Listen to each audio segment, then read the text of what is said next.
cela fait plus de 400 ans qu'il n'y a pas eu de supernova dans la Voie lactée. Nous avons donc beaucoup de retard. Voici donc les étoiles les plus susceptibles de faire boum si ce n'est déjà fait. En tête de liste, l'étoile Eta Carinae de l'hémisphère sud. Les lettres grecques précédant le nom d'une constellation indiquent le niveau de brillance d'une étoile dans cette dernière. En 1677, Sir Edmund Halley a enregistré Eta Carinae comme la 7e étoile la plus brillante de la constellation du Carène. Eta étant la 7e lettre de l'alphabet grec. Elle n'était peut-être pas si brillante pour Sir Edmund et ses contemporains au XVIIe siècle, mais les études modernes estiment qu'elle est 5 millions de fois plus lumineuse que notre Soleil. La luminosité est un terme technique utilisé par les astronomes. Il ne signifie pas seulement brillance, mais fait référence à l'énergie totale libérée à toutes les fréquences. Et Eta Carinae libère 5 millions de fois plus d'énergie que le Soleil. Véritable gros morceau de notre Voie lactée, Eta Carinae est 100 fois plus massive et 240 fois plus grande que notre Soleil nain jaune et blanc. De toute évidence, Eta Carinae est assez éloignée, environ 7500 années-lumière. Pourtant, même à une telle distance, si cette étoile devient hypernova, elle peut quand même avoir un impact sur la couche d'ozone de la Terre, perturber les communications par satellite et blesser les astronautes. 159 ans après l'observation de Halley, Eta Carinae a connu une explosion de type nova. Elle est passée de l'état d'étoile de faible luminosité à celui de la 2e étoile la plus brillante visible depuis la Terre. Mais seulement pendant 27 ans. De 1836 à 1863, Eta Carinae était la 2e étoile la plus brillante visible de chez nous après Sirius, l'étoile du chien, qui n'est qu'à 8 années-lumière. Depuis 1863, à part quelques poussées, Eta Carinae est revenue à sa luminosité d'origine, soit une magnitude de 4,5. Les astronomes pourraient nous présenter des excuses pour la nomenclature de la magnitude des étoiles. Plus une étoile, une planète ou une lune est brillante, plus sa magnitude est faible. Ainsi, les étoiles qui sont plus brillantes que la magnitude 1 sont soit de magnitude 0, soit de magnitude négative. La pleine lune, par exemple, a une magnitude de -13. Une étoile de magnitude 4,5, comme Eta Carinae, est assez peu visible depuis la Terre, mais tu la verrais clairement dans un ciel nocturne sans pollution lumineuse si tu vivais au sud de la latitude du Caire. 30 degrés de latitude nord est le point le plus au nord d'où l'on peut observer cette étoile. Mais Eta Carinae est actuellement en train de faire quelque chose. Elle brille de nouveau, et elle est même plus brillante qu'elle ne l'a jamais été depuis 1864. C'est une situation complexe. Eta Carinae est en réalité constituée de 2 étoiles, Eta Carinae A et Eta Carinae B. Il y a une 3e étoile à proximité qui interagit également avec la dynamique de cette étoile double. Logiquement, elle s'appelle Eta Carinae C. Formée de 2 globes de gaz hypermassifs qui se dilatent à 20 millions de km/h, Eta Carinae est sans aucun doute l'une des étoiles les plus étranges que tu puisses voir. Rappelle-toi qu'elle se situe à 7500 années-lumière de nous. Si quelque chose lui arrivait au cours des 7500 dernières années, comme une hypernova, nous ne le saurions même pas, car aucun des rayonnements électromagnétiques d'Eta Carinae ne serait encore parvenu jusqu'à nous. Les astronomes surveillent de près Eta Carinae, car elle pourrait devenir une hypernova à tout moment, ou peut-être l'a-t-elle déjà fait il y a 5000 ans. Dans ce cas, nous n'aurions plus qu'à attendre 2500 ans pour le découvrir. Parmi une liste de plus de 30 étoiles susceptibles de devenir des supernovas, Rho Cassiopeiae est le choix de nombreux astronomes. Rho étant la 17e lettre de l'alphabet grec, cela signifie que Rho Cassiopeiae est l'étoile ayant la 17e magnitude la plus brillante de la constellation de Cassiopée. Pourtant, c'est l'une des 7 seules étoiles hypergéantes jaunes connues dans la Voie lactée. Encore un gros morceau. Pour être visible à une magnitude de 4,5 à environ 10 000 années-lumière, ce doit être une très grosse étoile, une hypergéante. Placée là où se trouve le Soleil, elle engloberait l'orbite de Mars. Mais elle est encore jaune. Si elle était rouge, cela indiquerait une température de surface plus froide. Donc, aussi énorme soit-elle, Rho Cassiopeiae est toujours aussi chaude que notre Soleil, voire un peu plus. Cela ne peut signifier que 2 choses. 1. Au plus profond de son noyau, Rho Cass fusionne des atomes bien plus lourds que l'hydrogène ou l'hélium. Et 2. Elle produit beaucoup plus d'énergie qu'une étoile géante rouge. En 2000, Rho Cassiopeiae a fait une éruption massive. Elle s'est illuminée en éjectant 10 000 fois la masse de la Terre dans l'espace à 4 fois la vitesse du son. Les astronomes ont détecté la signature d'oxyde de titane dans cette éruption. Cela signifie que Rho Cassiopeiae est beaucoup plus proche qu'on ne pensait d'une supernova, voire d'une hypernova. Le fer se situe juste quelques échelons au-dessus du titane dans le tableau périodique des éléments. Quand le fer se forme, la fusion s'arrête et une étoile s'effondre. Rho Cassiopeiae en est donc proche, ou plutôt en était proche, car l'éruption observée en l'an 2000 s'est réellement produite 10 000 ans auparavant. De nombreux astronomes pensent que Rho Cassiopeiae est déjà devenue une hypernova, a formé un trou noir et n'existe même plus. De son côté, Bételgeuse a attiré l'attention sur elle il n'y a pas si longtemps. Elle s'est considérablement affaiblie et n'est plus qu'à 37% de sa luminosité habituelle. Se prépare-t-elle à devenir une supernova ? Bételgeuse est de loin l'étoile la plus brillante de tout le ciel, en lumière infrarouge. Ce détail est important car il est lié au statut de Bételgeuse en tant que candidate à la supernova. Mais nous le verrons bientôt. Bételgeuse est également nommée Alpha Orionis, encore une désignation en lettres grecques. Nous devrions donc en conclure que Bételgeuse est l'étoile la plus brillante d'Orion, non ? Faux, c'est la deuxième étoile la plus brillante de sa constellation. C'est Rigel, ou Beta Orionis, l'étoile la plus brillante d'Orion. Ceci est dû au fait que Bételgeuse est classée comme une étoile variable semi-régulière. Son cycle de pulsation d'environ 400 jours modifie sa luminosité d'environ une magnitude complète, la faisant passer de bien plus brillante qu'une étoile de magnitude 1 à proche d'une étoile de magnitude 2. Mais on n'a jamais observé une diminution de luminosité de Bételgeuse aussi rapide et radicale que récemment. De fin 2019 à mi-2020, Bételgeuse a traversé une période d'atténuation substantielle lors d'une éjection de masse. Les astronomes du monde entier ont sauté sur l'occasion et au cours de leurs investigations, ils ont trouvé de nouvelles données surprenantes sur Bételgeuse. Premièrement, Bételgeuse n'est pas aussi éloignée que nous le pensions. Elle se trouve en fait à 548 années-lumière, soit 25% plus proche que la distance mesurée avant. Deuxièmement, le diamètre de Bételgeuse a été réduit du même pourcentage. On sait donc qu'elle est 25% plus petite que ce que l'on croyait auparavant. La cause de cette atténuation spectaculaire a également été déterminée. Bételgeuse a éjecté un nuage de gaz contenant du magnésium qui a bloqué une grande partie de la lumière provenant de l'étoile, la faisant apparaître beaucoup moins brillante qu'elle ne l'était réellement. Le magnésium n'est même pas à mi-chemin du fer sur le tableau périodique, ce qui signifie que Bételgeuse n'est pas aussi proche de la supernova qu'on le croyait auparavant. Lorsque du fer commence à se former dans une étoile, cela signifie qu'elle est sur le point de mettre un terme à ses réactions de fusion. L'étape suivante est l'implosion, et nous n'en sommes pas encore là avec Bételgeuse. Cette étoile émet la majeure partie de son énergie sous forme de lumière infrarouge, ce qui indique que son noyau brûle encore probablement de l'hélium, et non quelque chose qui augmenterait considérablement sa chaleur, comme le carbone par exemple. Bételgeuse deviendra donc une supernova, mais pas avant 100 000 ans. On peut donc le rayer de notre liste des supernovas pour le moment. Quant à la manière de prononcer correctement Bételgeuse, tu peux le faire comme bon te semble. Tu peux même dire Bételgeuse si tu en as envie. La supernova 1987A a pris les astronomes par surprise lorsqu'elle a illuminé le grand nuage de Magellan, situé à plus de 100 000 années-lumière de la Voie lactée. C'est alors que l'attention s'est portée sur une étoile similaire, beaucoup plus proche de la Terre, Rigel de la constellation d'Orion. Pourrait-elle nous surprendre en devenant soudainement une supernova ? Il existe un phénomène appelé le problème des supernovas. Il semble que les étoiles faisant plus de 17 fois la masse du Soleil ne se transforment pas toujours en supernova. Récemment, une géante rouge a tout simplement disparu sans passer par la case supernova. Ce phénomène s'était souvent produit dans des simulations informatiques de supernova, mais il a fini par se produire dans la vie réelle. Rigel fait 21 fois la masse du Soleil. Donc deviendra-t-elle une supernova ou disparaîtra-t-elle simplement dans le trou noir qu'elle créera en son cœur ? Les astronomes et les physiciens poursuivent leurs recherches pour en apprendre davantage sur la dynamique des étoiles massives en scrutant le ciel à la recherche de la prochaine supernova qui se produira dans la Voie lactée.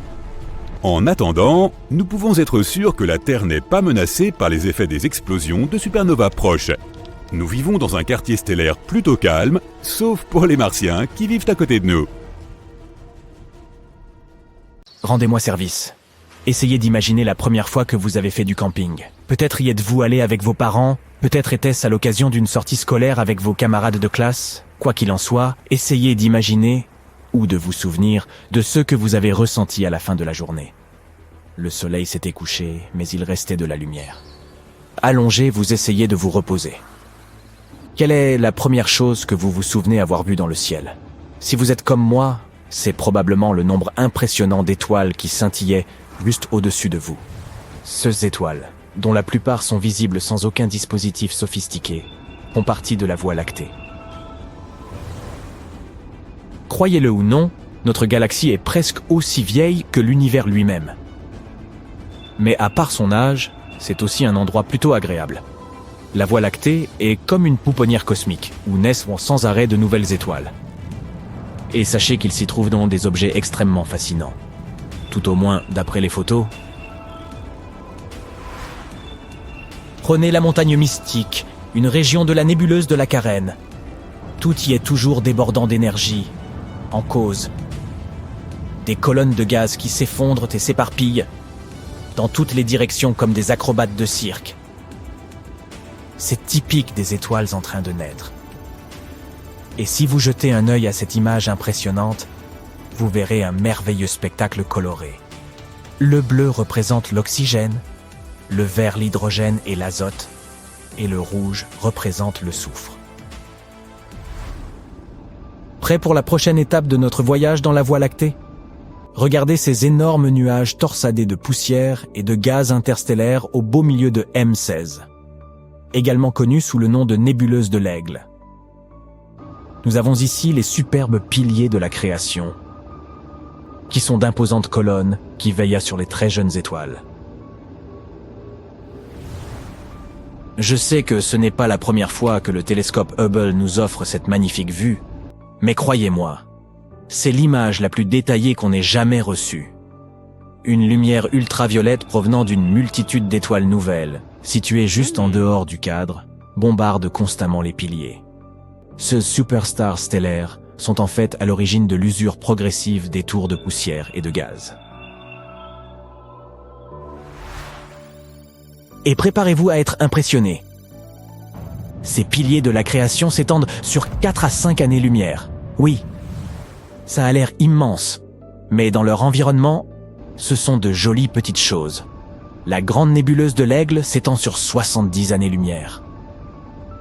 C'est un génial astronome suisse qui a repéré cette nébuleuse pour la première fois en 1745, et elle se trouve à environ 7000 années-lumière de notre humble petite Terre, dans la constellation du Serpent. Mais voici le plus étrange. Elle a beau paraître très productive, la Voie lactée forme de nouvelles étoiles assez rarement comparée à d'autres galaxies. Et les astronomes ont même remarqué que le rythme des naissances est en baisse. Ils sont très impatients de comprendre pourquoi. Mais avant d'examiner ce phénomène bizarre, voyons d'abord comment les étoiles naissent. Il est difficile pour nous de comprendre ces choses depuis la Terre. Ce que nous savons, nous l'avons appris en observant les étoiles de la Voie lactée. Les étoiles se forment dans ces froids nuages de gaz et de poussière qu'on appelle des nébuleuses. Ces zones sont assez courantes dans la plupart des galaxies. Les températures basses sont essentielles pour que l'hydrogène puisse se maintenir. En amassant du gaz, l'amas provoque un mouvement qui crée lui-même de l'énergie. Lorsque le gaz entre en collision avec l'amas déjà formé, toute cette énergie se transforme en chaleur. Ce processus se poursuit jusqu'à ce que la température augmente considérablement, ce qui déclenche la naissance d'une étoile. La séquence principale est une période très importante dans la vie d'une étoile. Je ne vais pas vous faire un cours de chimie, mais pendant cette période, l'étoile produit à la fois de la chaleur et des radiations. Et à cause de ces radiations, une pression se crée autour de l'étoile. Et ça explique aussi la présence de toute cette lumière dans les galaxies. Maintenant, parlons de la taille des étoiles. Plus l'étoile est grande, plus vite elle consomme son carburant. Ces grosses étoiles sont les plus brillantes. Elles émettent une lumière très intense. Les étoiles de moindre masse vivent plus longtemps, même si elles ne sont pas aussi lumineuses. Il y a des étoiles de toutes les tailles dans les galaxies que nous pouvons observer d'ici. Certaines étoiles font 0,1% de la taille du Soleil, tandis que d'autres font 10 fois sa masse. Une fois qu'une étoile a consommé tout son carburant, c'est l'heure de son bouquet final. Elle commence alors à pâlir. Les étoiles de la même taille que le Soleil, ou plus petites, ne peuvent plus produire de radiation à ce stade. La gravité prend le dessus et les transforme en des naines blanches. Pour les étoiles plus grandes, c'est un peu différent. Elles aussi s'effondrent, mais il y a beaucoup plus de matière en combustion, et la chaleur est immense. Cet effondrement crée un noyau plus dense. Lorsque tout l'intérieur de l'étoile est consommé, ses couches extérieures s'effondrent rapidement. Elles rebondissent sur le noyau à une vitesse proche de celle de la lumière. Cet événement porte le nom de supernova. La matière expulsée forme la base de futures étoiles. Et un trou noir est créé. Maintenant que nous en savons un peu plus sur la vie d'une étoile, penchons-nous un peu sur les générations. Les étoiles n'apparaissent et pas de manière régulière. Actuellement, l'univers fabrique 9 fois moins d'étoiles qu'il ne le faisait à sa grande époque, il y a environ 10 milliards d'années. Une étude nous a donné un aperçu de l'histoire de la formation des étoiles. Pour la conduire, 2 chercheurs se sont associés et ont recueilli tout un tas de données sur les galaxies.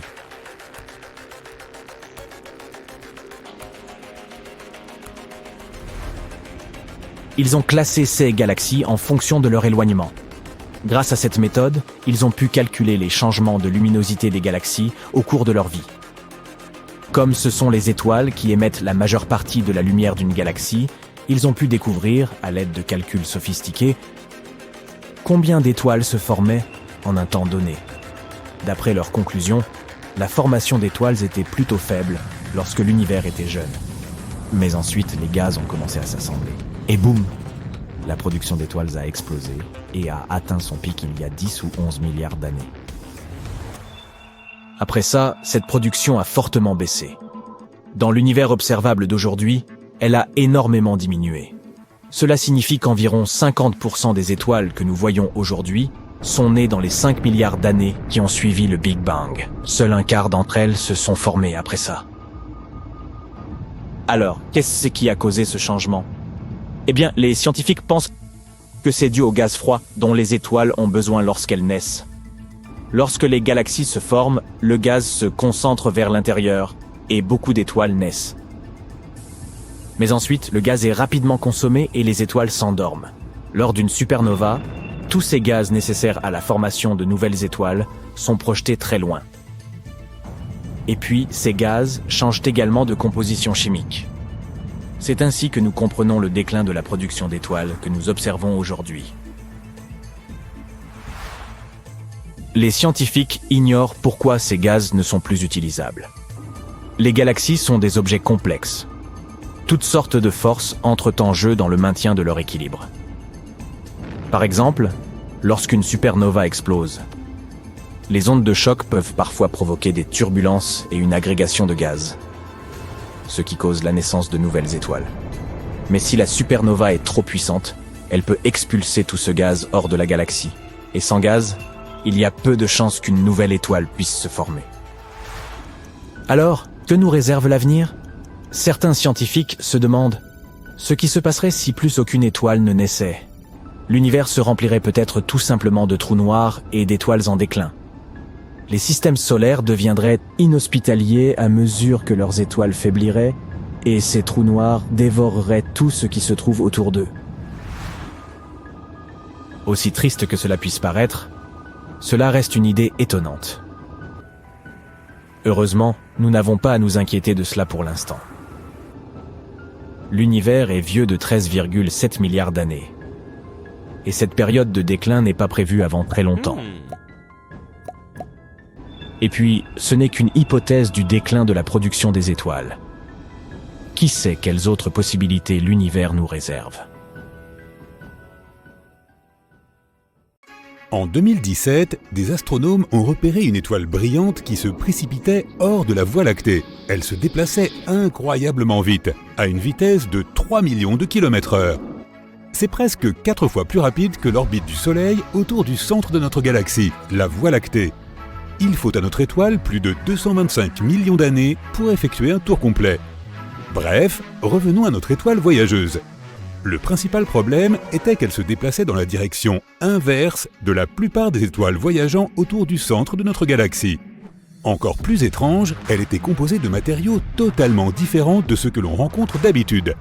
Les astronomes ont réussi à identifier sa composition. L'étoile était faite d'atomes lourds et métalliques, tandis que la plupart des autres étoiles sont composées d'éléments beaucoup plus légers. L'étoile vagabonde a reçu le nom de LP 40-365. Elle se déplaçait si vite qu'elle est littéralement sortie de notre galaxie. Cela a conduit les scientifiques à penser que notre voyageuse spatiale avait été projetée hors de sa position par une sorte de catastrophe cosmique comme une supernova. Une supernova est la plus grande explosion qui puisse se produire dans l'espace, l'explosion d'une étoile. Elle se produit après le début de changements irréversibles dans le noyau de l'étoile. Les supernovas peuvent se produire de deux façons, dans les systèmes d'étoiles binaires ou bien lorsqu'il y a une seule étoile. Les étoiles binaires sont deux étoiles qui orbitent autour du même centre. À un moment donné, l'une des étoiles, une naine blanche très dense, commence à dérober de la matière à sa partenaire. Après un certain temps, cette voleuse accumule trop de matière, ce qui la fait exploser en supernova. Il peut aussi s'agir d'une étoile unique qui arrive à la fin de sa vie et épuise son carburant.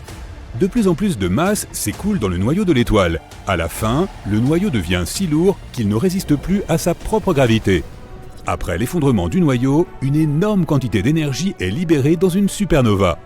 Mais les astronomes n'arrivent toujours pas à comprendre comment une supernova a pu propulser LP 40-635. Il y a plus de questions que de réponses. S'agissait-il d'une étoile binaire qui a été projetée par l'onde de choc créée par une supernova? Ou était-ce un morceau de l'étoile qui a explosé? Une nouvelle étude, basée sur les données recueillies, a montré que l'étoile, qui est une naine blanche, continue de tourner lentement autour de son axe. Les astronomes sont presque sûrs que cela signifie que LP 40-365 n'est en fait qu'un morceau de débris spatial, et non une étoile à part entière. Ce morceau errant a en quelque sorte réussi à survivre à l'un des événements spatiaux les plus violents qui soient. Mais après avoir tiré une telle conclusion, les scientifiques ont réalisé quelque chose d'étonnant.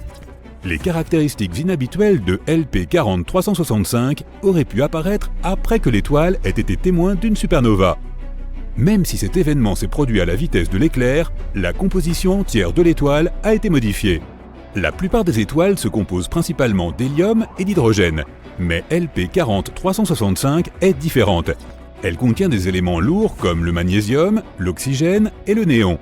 C'est sans doute la supernova qui a ajouté ces atomes à la composition de l'étoile. Au fait, les astronomes considèrent tous les éléments plus lourds que l'hélium comme des métaux.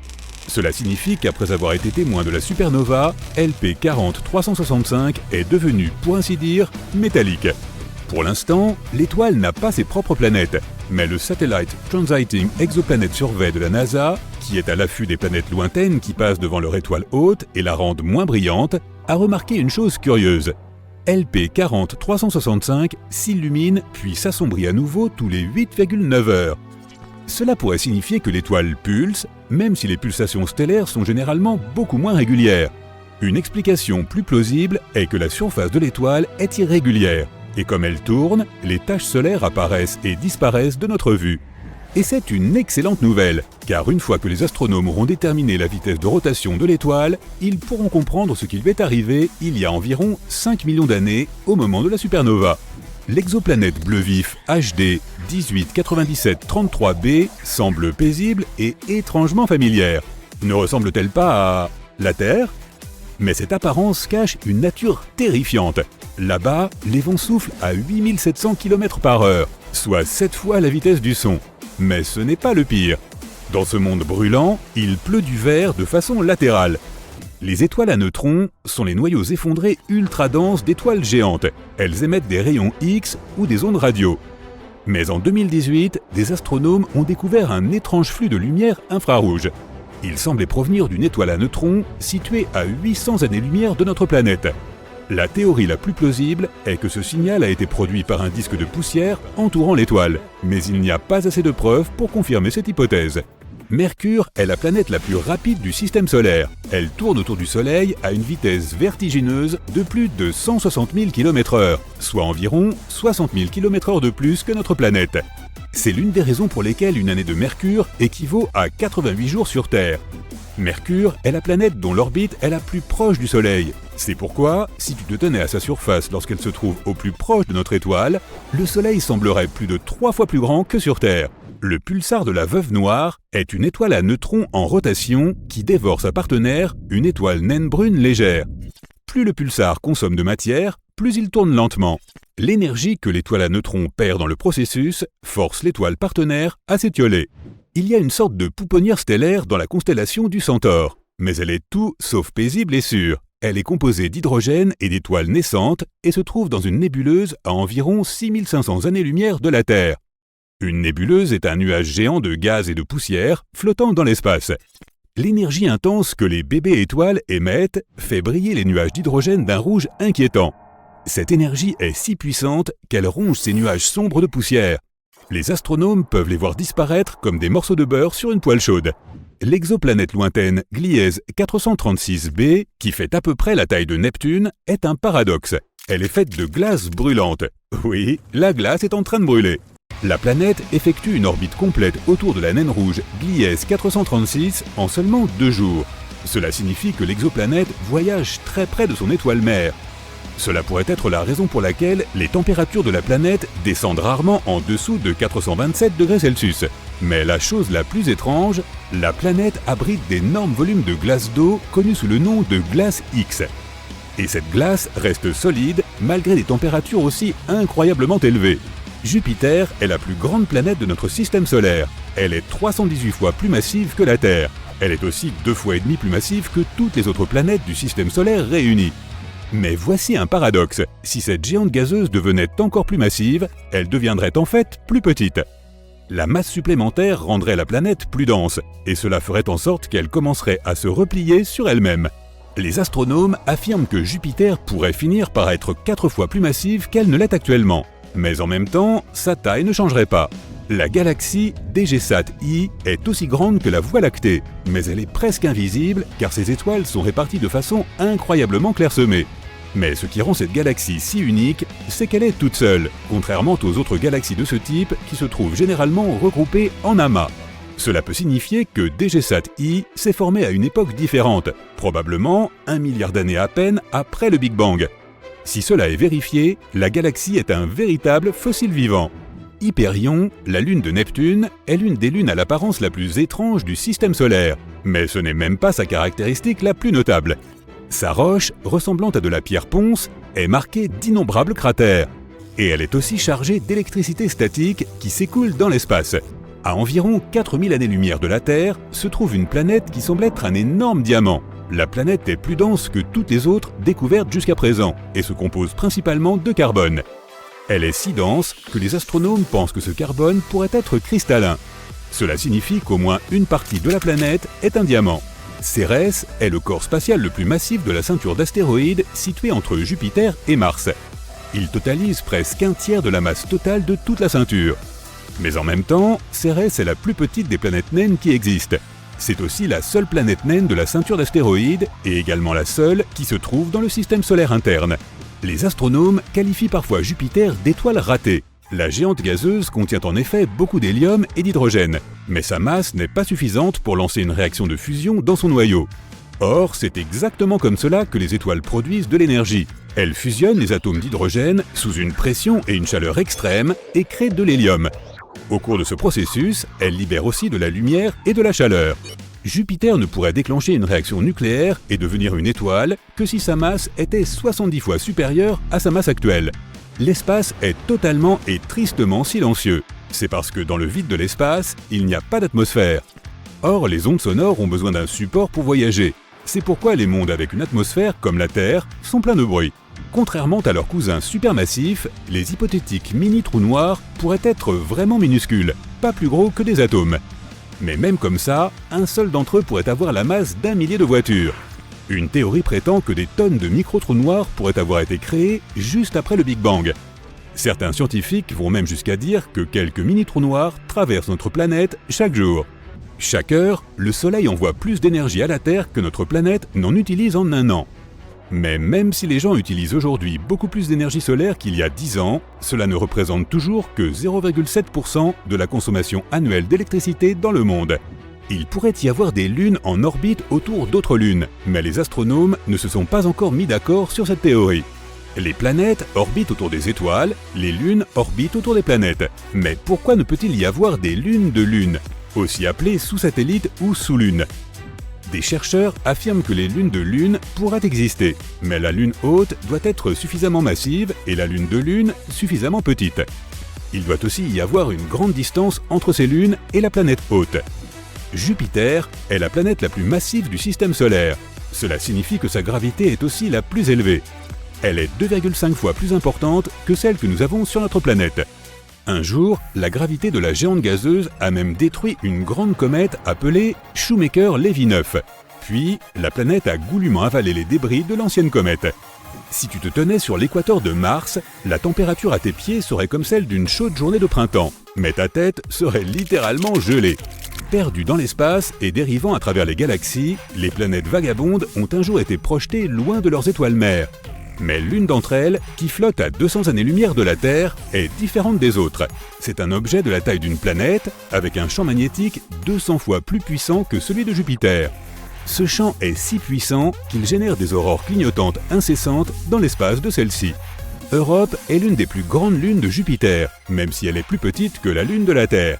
Mais ce qui est étonnant avec ce satellite de la géante gazeuse, c'est qu'il est recouvert de glace. Et une partie de cette glace est lisse, ce qui signifie que tu pourrais y patiner. Et un triple axel d'1 mètre que tu peux effectuer sur notre planète te propulserait à 7 mètres dans les airs. En même temps, la vitesse d'atterrissage sur Europe serait la même que sur la Terre. Haumea, une planète naine en orbite dans la ceinture de Kuiper, a une forme allongée plutôt bizarre, ainsi que 2 lunes. La journée sur cette planète dure 4 heures, ce qui en fait le corps céleste de grande taille qui tourne le plus vite dans le système solaire. Mais la chose la plus mystérieuse à propos d'Haumea est que la planète est entourée d'un mince anneau de 64 km de large. Les astronomes n'ont pas réussi à comprendre comment ou pourquoi il est apparu autour de la planète naine. 11 terres pourraient tenir sur l'équateur de Jupiter, et si notre planète avait la taille d'un raisin, la géante gazeuse serait aussi grande qu'un ballon de basket. 9 vaisseaux spatiaux ont déjà visité Jupiter. 7 d'entre eux ont simplement survolé la planète et 2 se sont mis en orbite autour de l'énorme planète. Le plus récent d'entre eux, Juno, est arrivé au-dessus de Jupiter en 2016. Les cratères du pôle sud de la Lune sont probablement la zone la plus glaciale de tout le système solaire. Le sol des cratères est toujours dans l'ombre. C'est pourquoi la température n'y dépasse jamais moins 238 degrés Celsius, même pendant la journée. Si tu décidais de prendre un avion pour te rendre sur Pluton, ton voyage durerait environ 800 ans. Tu trouveras la plus haute montagne du système solaire sur un astéroïde appelé Vesta. Son sommet s'élève à 22,5 km de la base de la montagne. Cela rend Rhea Silvia, c'est ainsi que s'appelle la montagne, presque 3 fois plus haute que l'Everest. Les anneaux de Saturne n'ont pas été découverts en une seule fois, cela s'est fait progressivement. C'est pourquoi ils ont été nommés par ordre alphabétique dans l'ordre où les scientifiques les ont trouvés. Ils se nomment donc D, C, B, A, F, G et E. Une journée sur Vénus dure environ 243 jours terrestres, mais la mauvaise nouvelle est que tu devras attendre le week-end pendant 3 ans. Tout cela parce qu'un jour sur Vénus est plus long qu'une année. Un phénomène solaire appelé événement terminateur a eu lieu à l'équateur du Soleil. Des collisions désastreuses de champs magnétiques semblent provoquer de gigantesques tsunamis jumeaux de plasma. Ces tsunamis déchirent la surface de l'étoile, se déplaçant à une vitesse de 300 mètres par seconde. Ils peuvent durer des semaines d'affilée et se produisent presque toutes les décennies. Les vents sur Neptune sont les plus rapides de notre système solaire. La plupart d'entre eux peuvent atteindre une vitesse de 2600 km/h. Presque n'importe laquelle de ces énormes tempêtes pourrait facilement avaler notre planète entière. La 18e étoile la plus brillante du ciel nocturne, Fomalhaut, offre un spectacle terrifiant. Elle est surnommée l'œil de Sauron, car un anneau de poussière et de débris qui l'entoure lui donne l'apparence d'un œil géant qui sonde les profondeurs de ton âme. L'étoile intimidante a plus de 2 fois la masse de notre Soleil et se trouve à 25 années-lumière de la Terre. ce qui n'est pas si loin si l'on considère les distances dans l'espace. Mars a 2 lunes, Phobos et Deimos. Dans les 30 à 50 millions d'années à venir, les forces gravitationnelles de la planète vont détruire Phobos. Cela entraînera probablement la formation d'un anneau autour de Mars. Chaque année, un astéroïde de la taille d'une voiture entre dans l'atmosphère de notre planète. Un tel intrus pourrait rayer une petite ville de la surface de la Terre. La poussière et la fumée s'élèveraient dans l'atmosphère, empêchant la lumière du Soleil d'atteindre la surface de la planète. Cela ferait chuter les températures dans le monde entier et le climat changerait radicalement. Heureusement, de tels astéroïdes brûlent dans l'atmosphère avant même de s'approcher de la surface. Le signal radio produit par un vaisseau spatial lorsqu'il entre en contact avec la Terre est moins puissant qu'une ampoule électrique dans ton réfrigérateur. Lorsque ce signal atteint notre planète, sa puissance n'est plus que d'un milliardième de watt. Pas étonnant que les antennes qui recueillent ces signaux super faibles soient énormes. Le Deep Space Network, qui détecte les signaux des vaisseaux spatiaux, a des antennes paraboliques qui mesurent jusqu'à 70 mètres de large, soit plus que la largeur d'un terrain de foot. En 1999, la NASA a perdu un orbiteur de Mars parce qu'une équipe d'ingénieurs utilisait le système métrique, tandis qu'une autre faisait des calculs à l'aide du système impérial. Les nébuleuses sont de gigantesques nuages de gaz et de poussière. Avec le temps, la gravité commence à tirer ces amas de poussière et de gaz ensemble. Ils deviennent de plus en plus grands et leur gravité augmente. Un jour, la masse d'une nébuleuse devient si importante qu'elle s'effondre sous sa propre gravité et forme une nouvelle étoile. À environ 4000 années-lumière, dans la constellation du Scorpion, se trouve la nébuleuse du Papillon. Son envergure est supérieure à 3 années-lumière, et la structure à l'intérieur de la nébuleuse est l'une des plus compliquées jamais observées. L'étoile centrale de la nébuleuse, une naine blanche, est chauffée à une température folle de 250 000 degrés Celsius. Cela signifie qu'elle a été formée à partir d'une autre étoile énorme, probablement plus de 5 fois la taille de notre Soleil. La naine blanche est entourée d'un épais disque de poussière et de gaz à l'équateur. C'est probablement ce qui fait que toute la structure ressemble à un sablier ou à un papillon. Si tu décidais de regrouper tous les astéroïdes connus du système solaire, leur masse totale ne dépasserait même pas 10% de la masse de notre Lune. Un nuage de vapeur d'eau flotte dans l'espace. Il entoure un trou noir supermassif à 12 milliards d'années-lumière de la Terre. Le nuage contient 140 000 milliards de fois le volume total d'eau sur notre planète. Les astronomes pensent que ce nuage d'eau est apparu seulement 1,6 milliard d'années plus tard que l'univers lui-même. Les objets les plus denses de l'espace sont les étoiles à neutrons. Elles ont la taille d'une petite ville et pourtant leur masse est environ 1,4 fois celle de notre Soleil. Une seule cuillère à café de matériaux d'étoiles à neutrons pèserait 1 milliard de tonnes. Et la gravité d'une étoile à neutrons est 2 milliards de fois plus forte que la gravité de notre planète. En 1993, la sonde Galileo est passée devant un astéroïde miniature. Il ne faisait pas plus de 32 km de diamètre. Et pourtant, cette petite chose avait une lune de 1,5 km de large. Depuis, les astronomes ont découvert des tonnes de lunes en orbite autour de planètes mineures dans le système solaire. Nous vivons techniquement à l'intérieur du Soleil. L'atmosphère de l'étoile s'étend bien au-delà de sa surface visible. Et notre planète se trouve à sa portée. C'est ainsi que les rafales du vent solaire créent des phénomènes aussi époustouflants que les aurores boréales et australes. Une puissante explosion de rayons gamma d'une demi-seconde seulement a eu lieu. Et elle a libéré une énorme quantité d'énergie. C'était plus que notre Soleil pourrait produire en 10 milliards d'années. Ce bref flash a illuminé tout le ciel. Ensuite, une lueur beaucoup plus douce et plus durable est venue le remplacer.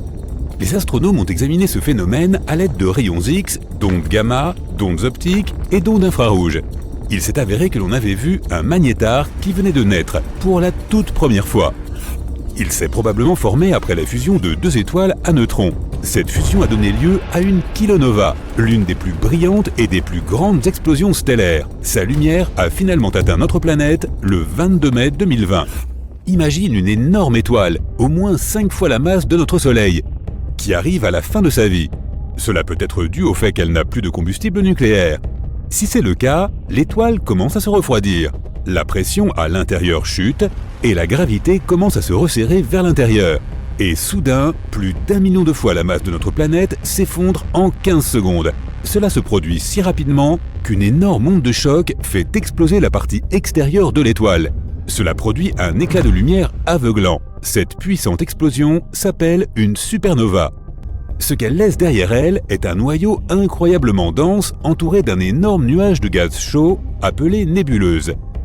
Si l'étoile est suffisamment grosse, plus de 10 fois la taille de notre Soleil, elle se transformera probablement en un trou noir. Sinon, elle se transforme en une étoile à neutrons. Il s'agit en fait d'un noyau géant, c'est-à-dire la partie centrale d'un atome. Ces étoiles sont principalement composées de neutrons et leur taille dépasse rarement les 30 km de diamètre. À titre de comparaison, notre Soleil mesure près de 1,4 million de kilomètres de diamètre, soit 109 terres mises côte à côte. Mais ne te laisse pas impressionner par cette taille relativement minuscule. Toute étoile à neutrons est au moins 1,5 fois plus lourde que notre Soleil et possède un champ magnétique très intense. Si tu devais prélever une seule cuillère à café de l'intérieur de cette étoile, cette matière pèserait plus d'1 milliard de tonnes. Cette densité est tellement forte que les étoiles à neutrons font partie des objets les plus énormes connus. Le prochain arrêt est un trou noir. Lorsque deux étoiles à neutrons fusionnent, elles en créent le plus souvent une nouvelle, beaucoup plus lourde. En quelques millisecondes ou même en moins, cette étoile s'effondre en un trou noir. Mais les astronomes qui ont examiné le flash de lumière enregistré en Mars pensent qu'il pourrait y avoir une autre issue. Ils sont presque sûrs d'avoir vu quelque chose de jamais observé auparavant, la naissance d'un magnétar. C'est une forme rare d'étoile à neutrons avec un champ magnétique ultra fort. Il est 1000 billions de fois plus fort que celui de notre planète. Ce champ est également si puissant qu'il chauffe la surface de l'étoile jusqu'à 10 millions de degrés Celsius. En d'autres termes, les magnétars sont les aimants les plus puissants de l'univers.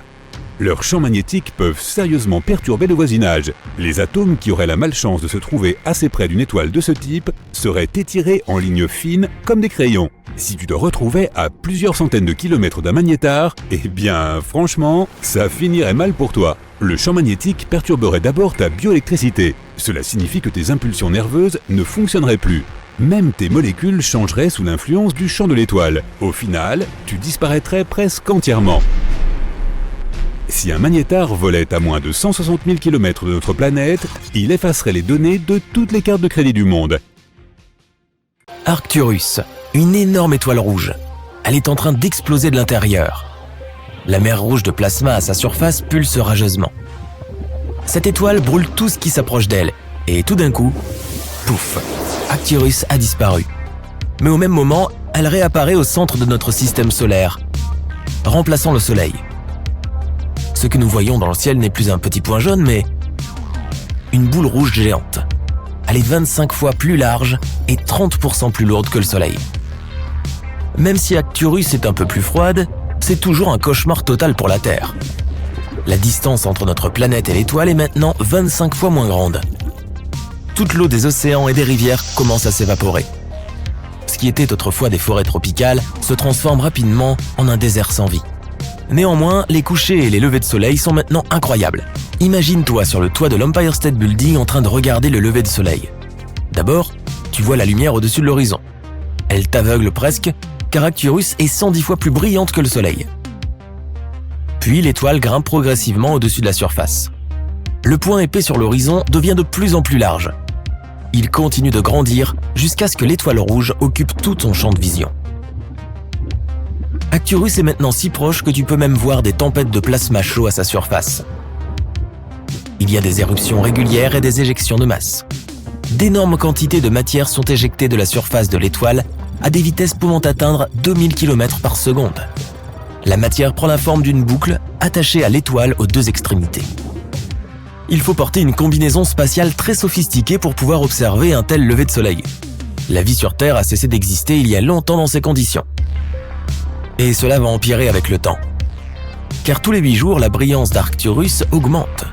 Bientôt, notre planète ressemblera davantage à Vénus. Cette dernière est si proche du Soleil que la température élevée y rend toute vie impossible.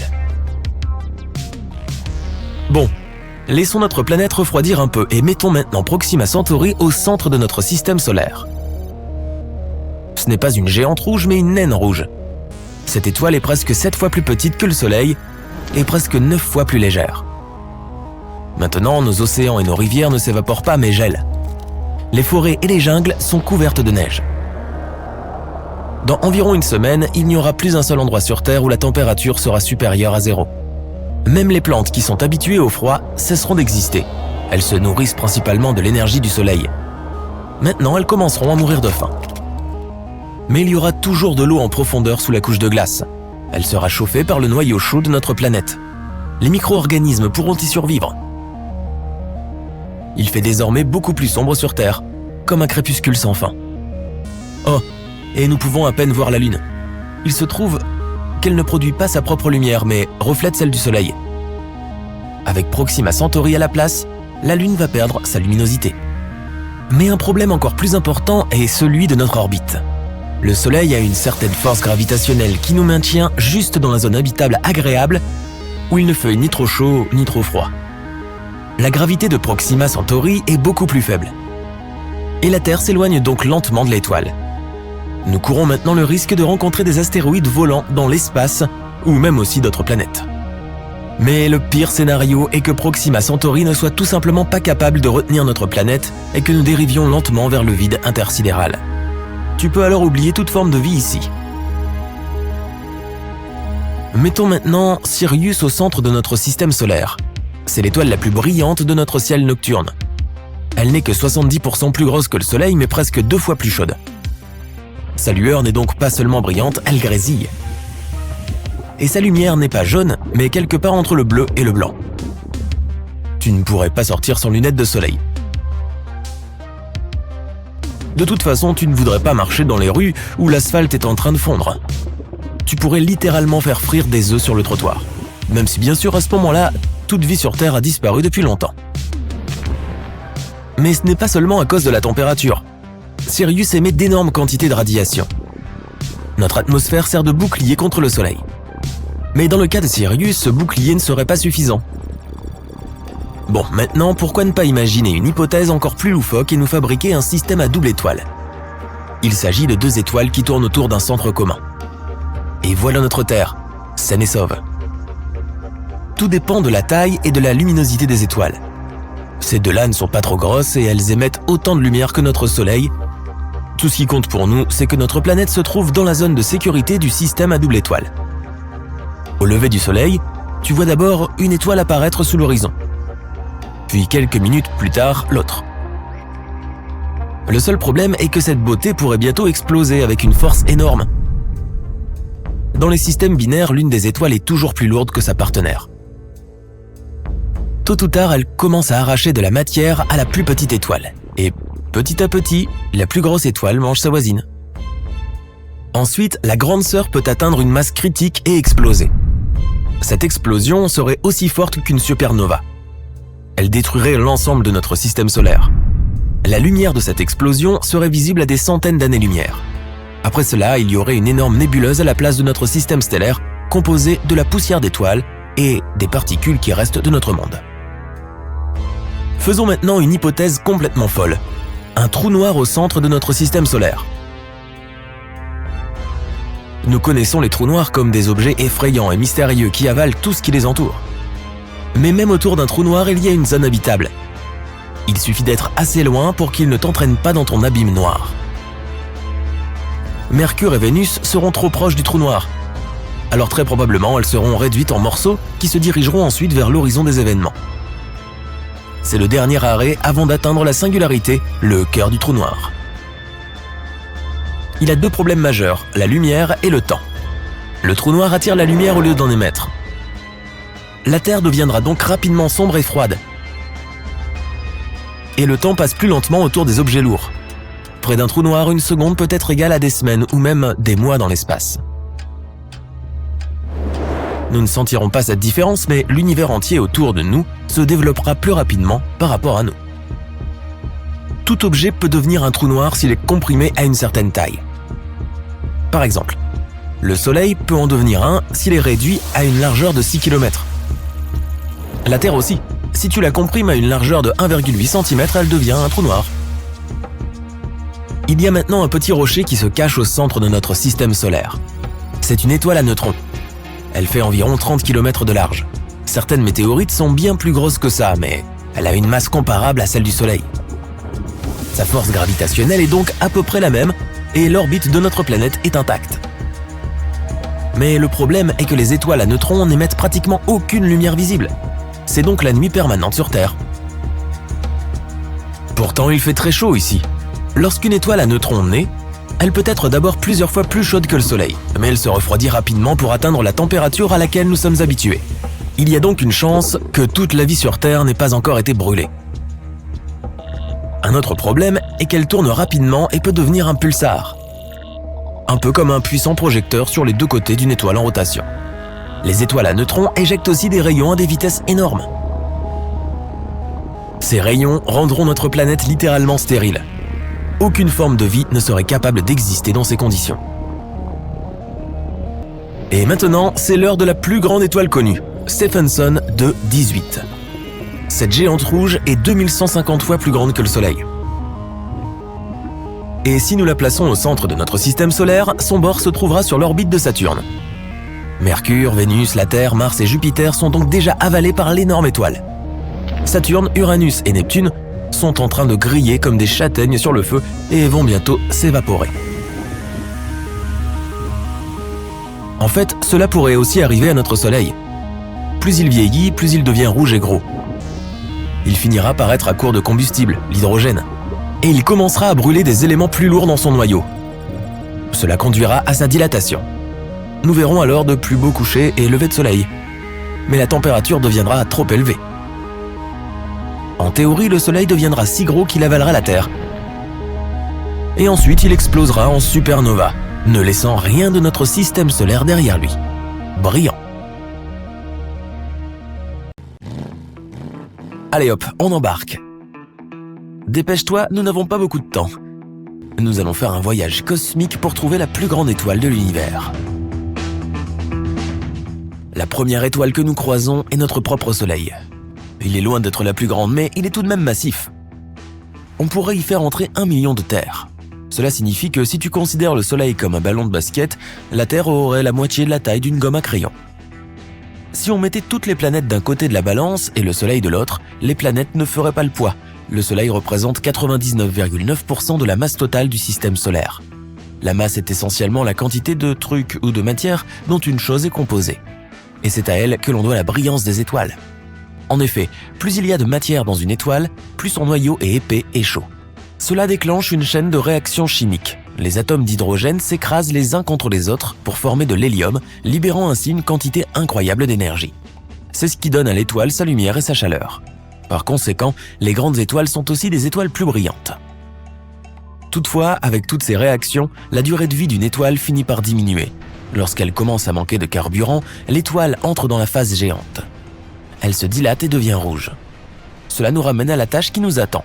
La plus grosse étoile que nous trouverons sera probablement en fin de vie.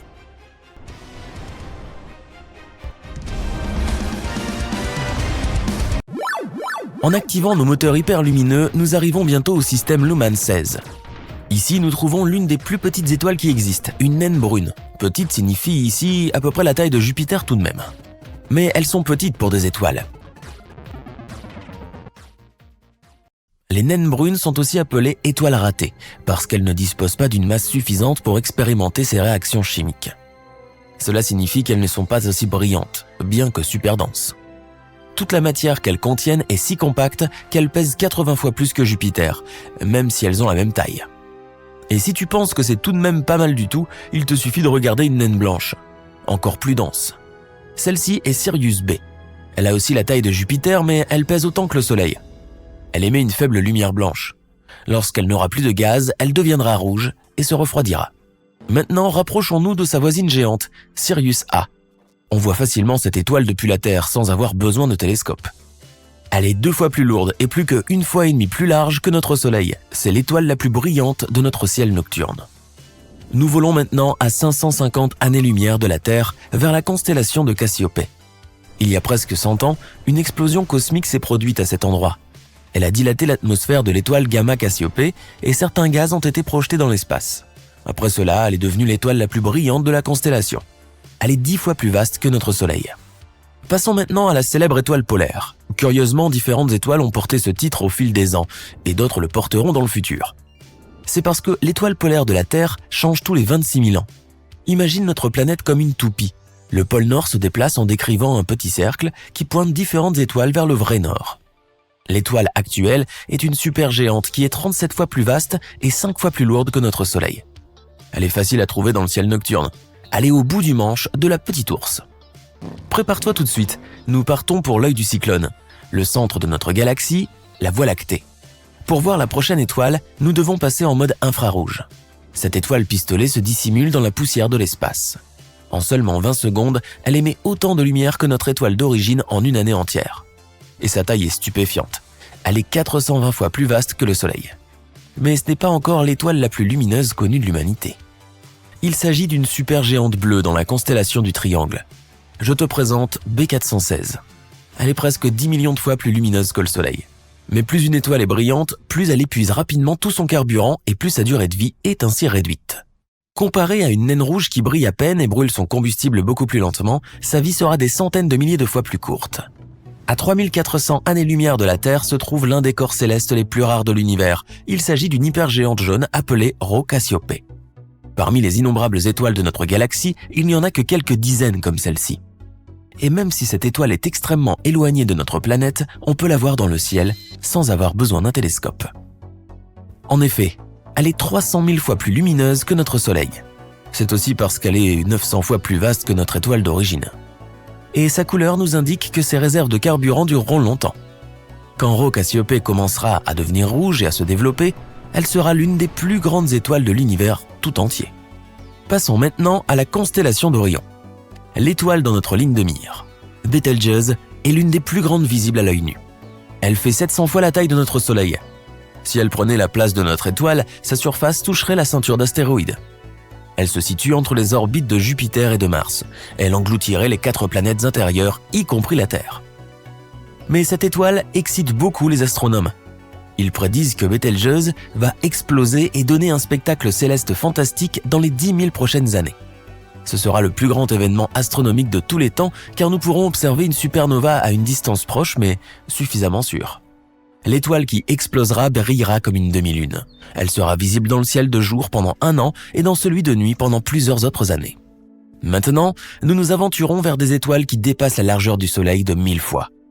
Mousse Cephei est une hypergéante qui s'enorgueillit du titre de l'étoile la plus rouge connue. Sa couleur nous indique que la jauge de carburant se rapproche de plus en plus du vide.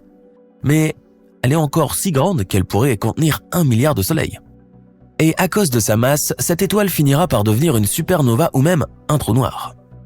Partons maintenant pour un voyage de près de 4000 années-lumière de chez nous. La voici, une supergéante rouge appelée VY Canis Majoris. C'est l'une des plus grandes et des plus brillantes étoiles de la Voie lactée. Elle pourrait contenir 3 milliards de soleils. Et même si elle est tellement énorme, cette chose est étonnamment légère, seulement 17 fois le poids du Soleil. Dans le contexte des corps célestes, on pourrait appeler cette étoile un ballon gonflé. Au cours des 100 000 prochaines années, VY Canis Majoris explosera en une hypernova. Les radiations gamma détruiront toute vie dans la partie locale de l'univers. Mais cette étoile est si éloignée de notre système solaire qu'elle ne nous causerait aucun dommage. Si nous placions MY Cephei au centre de notre système solaire, elle se gonflerait jusqu'à l'orbite de Saturne. Pour te rappeler à quel point Saturne est loin, dis-toi qu'il faut 8 minutes à la lumière du Soleil pour atteindre la Terre. Mais pour arriver à Saturne, il faut bien plus d'1 heure. Comparé à cette étoile massive, le Soleil n'est qu'un grain de sable. C'est l'une des étoiles les plus lumineuses et les plus rouges de notre univers. Plus l'étoile est grande et rouge, plus elle est proche de sa fin. Nous n'avons donc pas seulement affaire à un titan de l'univers, mais aussi à l'un des plus anciens corps célestes qui existent. La deuxième plus grande étoile de l'univers est UY Scuti. Elle fait environ 2,4 milliards de kilomètres de large, soit 16 fois la distance entre la Terre et le Soleil. C'est une étoile à pulsation variable. Sa luminosité change environ tous les 2 ans. UY Scuti détient le record de combustion de carburant par an. Les scientifiques s'attendent à ce qu'elle revienne à des températures plus élevées comme une géante jaune. Notre voyage touche à sa fin. Devant nous, nous voyons Stephenson 2-18. Il faut 20 000 ans pour que la lumière de cette étoile atteigne la Terre. Il est difficile de ne pas voir cette supergéante rouge sur notre minuscule planète. Elle est 2150 fois plus vaste que notre Soleil. Il nous faudrait 10 milliards de soleils pour la remplir. À titre de comparaison, une plage moyenne ne contient qu'environ 5 milliards de grains de sable.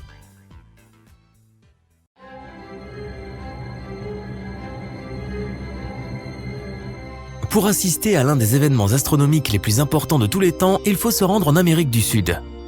Dans le désert d'Atacama au Chili se trouve la technologie la plus avancée pour l'observation spatiale.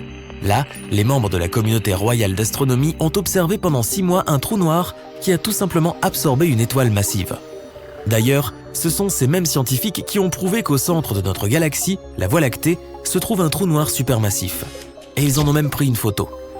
Pour la première fois de l'histoire, cet événement incroyable s'est produit très près de la Terre. Il faut dire que la distance de 215 millions d'années-lumière est considérée comme assez proche en termes d'astronomie. La lumière produite par cet événement a atteint notre planète en septembre 2019 et même les scientifiques les plus expérimentés ont été ébahis. Imagine une étoile de la taille de notre Soleil, d'environ 1 390 000 km de large. De telles étoiles ont une masse suffisante pour créer un champ gravitationnel puissant, maintenant de nombreuses planètes dans leur orbite. Et maintenant, plaçons un trou noir géant à côté. Le trou est absolument noir, en forme de disque, et pèse 1 milliard de fois plus que cette étoile. La force de son champ gravitationnel est incroyable. Rien ne peut quitter sa force gravitationnelle. Même les objets qui peuvent se déplacer à la vitesse de la lumière tomberont dans ce noir abîme. La lumière elle-même ne peut pas échapper à ses limites. Dès qu'une étoile entre dans le champ gravitationnel d'un trou noir, elle n'a plus aucune chance. Au début, elle essaie de résister à l'attraction du trou noir, mais les couches extérieures de l'étoile commencent à s'étirer vers lui, comme des spaghettis. Cela est dû à une puissante force d'attraction. Si tu avais la possibilité d'étendre ta main vers le trou noir, tu verrais tes doigts commencer à s'étirer et à s'allonger. Cela est dû au fait que la force d'attraction augmente à chaque centimètre.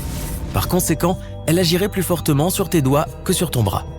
C'est pourquoi ce processus d'attraction d'objets dans un trou noir est appelé spaghettification. La première chose à être aspirée dans le trou noir est la couronne de l'étoile, c'est-à-dire son enveloppe extérieure qui est constituée de plasma chaud. Tu pourras remarquer que l'étoile commence à rétrécir. C'est parce que ce plasma constitue la majeure partie de l'étoile. Lorsque ce spaghetti de plasma chaud atteint le trou noir, il peut sembler rester sur le bord du disque et continuer à orbiter autour du trou noir. Mais en fait, il n'est plus possible de revenir en arrière. Les particules de l'étoile ont déjà atteint l'horizon des événements du trou noir. Le champ gravitationnel d'un trou noir courbe la lumière autour de ses bords, de sorte que l'horizon des événements ressemble un peu à un croissant pour l'observateur. On peut aussi remarquer une sorte de chaos dans cet anneau, comme si certaines particules de lumière se déplaçaient dans une direction et d'autres dans une différente.